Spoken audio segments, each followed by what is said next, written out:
Cheers, Leute! Am 28. Oktober kam die Musical-Verfilmung von Dear Evan Hansen endlich in die deutschen Kinos und ich spreche heute mit dem Cast und dem Regisseur des Films. Gibt's einen bisexuellen Connor wie im Buch? But not because we're gay. Warum wurde was gestrichen und was ist neu? Macht euch also bereit für einen Deep Dive mit Background-Infos first hand. Los geht's! Hey, nice meeting you. Likewise. Nice to meet you too. Hey. Nice to meet you. Ich bin Mick von Dead Boy Walking. Ist tatsächlich eine Musical-Referenz. Oh, really? From what? From what? Von Heathers, It's Dead Girl Walking. Ja, ja, Und der Kanal ja. heißt Dead Boy Walking. Okay, cool. Was macht Dear Evan Hansen zu einer Story, die jeder gesehen haben sollte? Wow. Well, I saw the show shortly after it opened, you know, with my kids who were teenagers at the time, and I was so moved by it and so struck by its originality and how much it spoke to the adolescent experience, not just the adolescent experience, but then the parental one as well. That was sort of remarkable about it. It's so precise in its storytelling about what it feels like to be that age and how painful it is to feel, you know, isolated and not connected. And of course, because it has that precision, it also has that universality. You know, I think we can all relate to that. Schafft der Film es, Dinge zu beleuchten, die das Bühnenstück nicht beleuchtet hat? I think all of the kind of broad strokes are very much present in the musical, all of the kind of heading topics. I think what the movie gets to do is really elaborate and be specific on those things, particularly the conversation around mental health in terms of, you know, the specificities of medication and therapy and different types of mental health struggles and the different ways that these struggles can present in different people, not just in Evan. I think that the film just allows that conversation to be even more detailed and even more open than it was in the musical. Wie wurde entschieden, was drin bleibt, was rausfliegt, was geändert wird und was mehr Aufmerksamkeit verdient? Well, I think it was a very organic process with the authors and the producers and the cast. You know, for example, when we had Amandla Stenberg, we very much wanted to give Alana more because Amandla is such a great actor and we wanted to utilize her as much as we possibly could. But there was also sometimes looking at how film, because the rule of singing in film is very different than the rules of singing on stage. Stage, you could have the two moms talking about things, like in a song Anybody Have a Map, for example.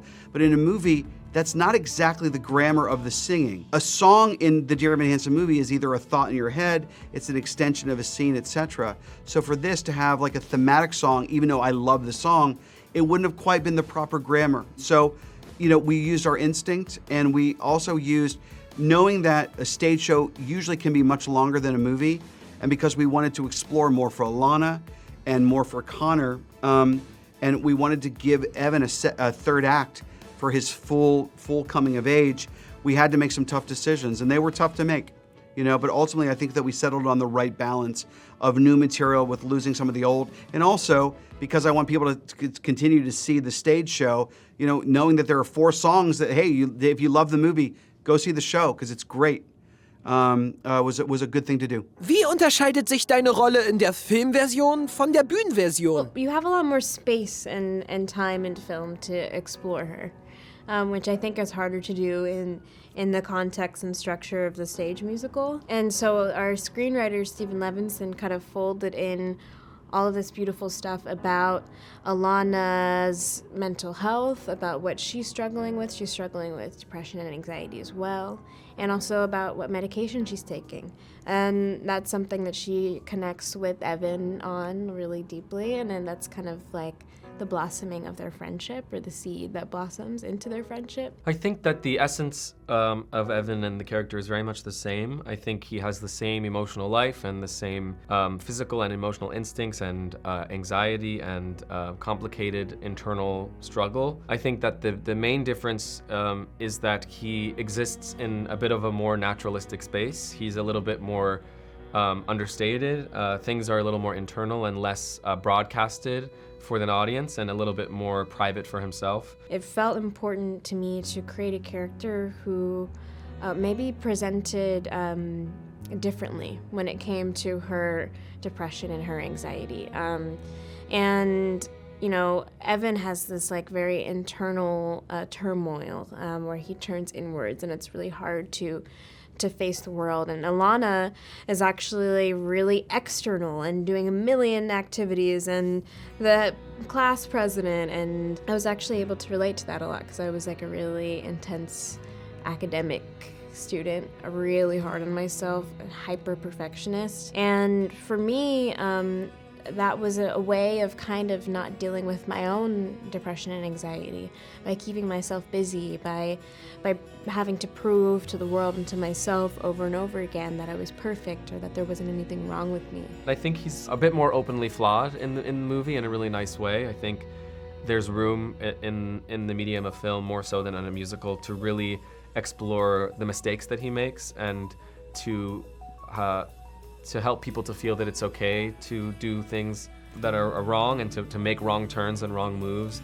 and that there's a possibility of healing and repenting and evolving, and that you can and do deserve forgiveness in a new way for the film. But yeah, ultimately he's made of the same material. Connors Vater ist jetzt im Film sein Stiefvater.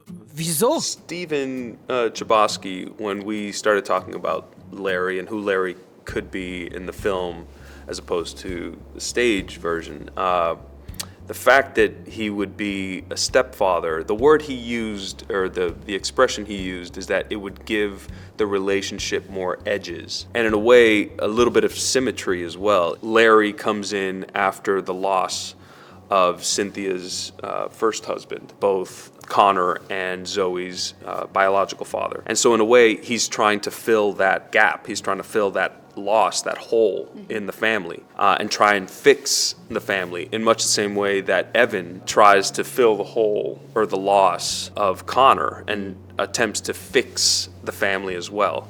And so that symmetry, I think, was attractive to Stephen, and also to show that maybe the American family has always been a little bit more complicated. I think what was interesting about it is sort of, at least in our portrayal of it and sort of my portrayal of Cynthia, is that it allowed her to sort of indulge in her own isolation and sort of claim her grief to herself. You know, she's not ready to really kind of walk through her grief yet. And I think that sort of separating herself and creating an isolation where she gets to live in Evan's reality that he's created becomes even more impactful when it's someone that she can justify that with the stepfather, as if I feel like in her mind it would be harder if it was his birth father at that time. I think it's a moment in time they're having in their life. It's something that will pass. Viele Szenen, zum Beispiel als Evan Zoe das erste Mal trifft und komplett schwitzige Hände hat, bringen auf der Bühne das Publikum zum Lachen, sind im Film aber uneasy und hard to watch. War das beabsichtigt? I think so. I think, the type of humor that's possible on stage in a theatrical setting is very different than the type that's possible on film. I think when we are dropped into the intimate reality of a situation, and we're so very vulnerably close to the characters and in their face and in their emotions in a way that is not possible in a theater, it's hard to escape the pain of a situation or the discomfort, and I think those are very important things to the story. And so I think that the humor has to be expressed and placed in a bit of a different way in the film and more carefully handled, so that the tone is not shifting too drastically or feeling too overdone or theatrical or too broad. Und trotzdem gibt's immer noch witzige Szenen im Film, right? I always think about a funeral and how whenever you have a eulogy at a funeral, there are tears. Most of it is laughter. Most of it is telling stories about the person who has fallen or that we've lost, and it's remembering them in life. The humor is a part of tragedy. It is how we cope with it. So for me, it felt very organic. They weren't two things. It's actually, for whatever it's worth for me, it's two sides of the same coin. You can look at it this way or that way.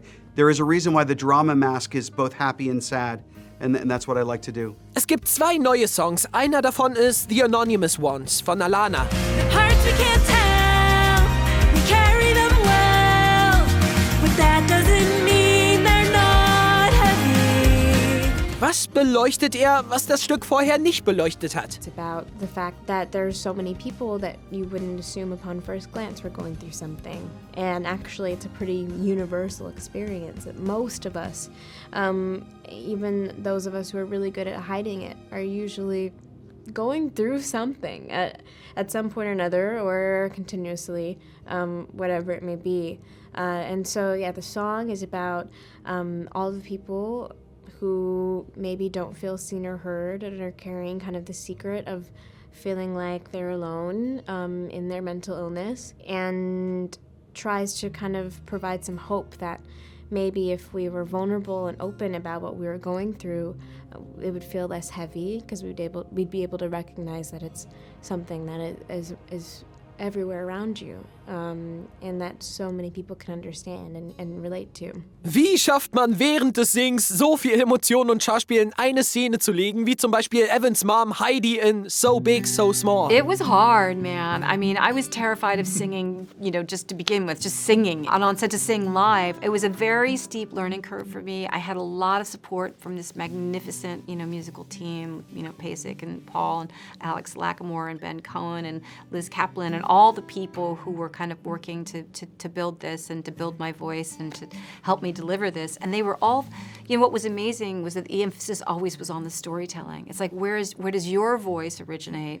And then how do you tell this story? So you feel like you're almost like speaking, like you're speaking the story rather than singing it, because it is about that kind of communication and her connection to him, and that's what makes that gorgeous song so effective. Is that she's revealing herself for the first time in the movie to her son. Was das Musical für mich besonders macht, dass man Connor nie wirklich kennenlernt, sondern nur das Bild von ihm, das Leute glauben, gekannt zu haben. Der Film schafft es perfekt, das aufrechtzuerhalten und uns trotzdem etwas mehr zu geben, um sein wahres Ich besser kennenzulernen. Im Roman, der basierend auf dem Musical geschrieben wurde, funktioniert das meiner Meinung nach nicht, da plötzlich Connors Geist zum Erzähler wird und uns genau vorgibt, was aus Connors Perspektive wirklich geschehen ist, nämlich dass er unglücklich in einen Boy verknallt war.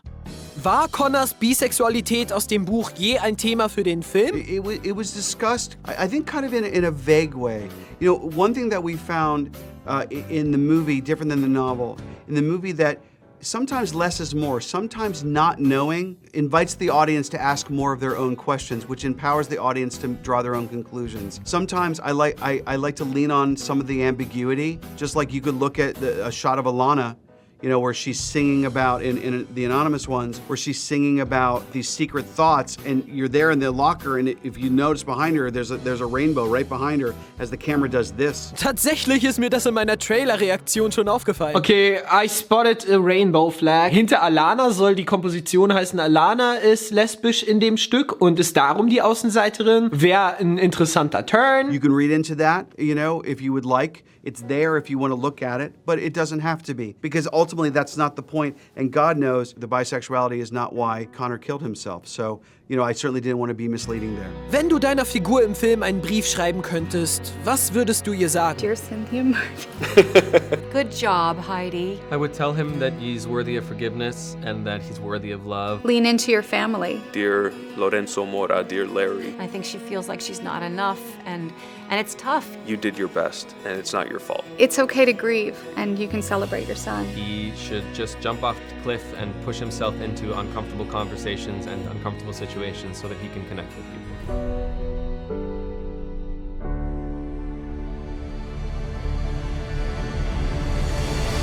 Ich hoffe, ihr hattet Spaß. 28. Oktober ist der Starttermin Dear Evan Hansen im Kino. Und falls ihr Bock habt, dass ich mehr solchen Content mache, checkt mein Patreon aus. Denn in der kleinen deutschen Musical-Community ist es schwierig zu überleben. Und da bin ich über jede Hilfe sehr, sehr dankbar. Cheers dafür. Ansonsten, Tschüss. wir sehen uns. Haut rein, Leute. Tschua!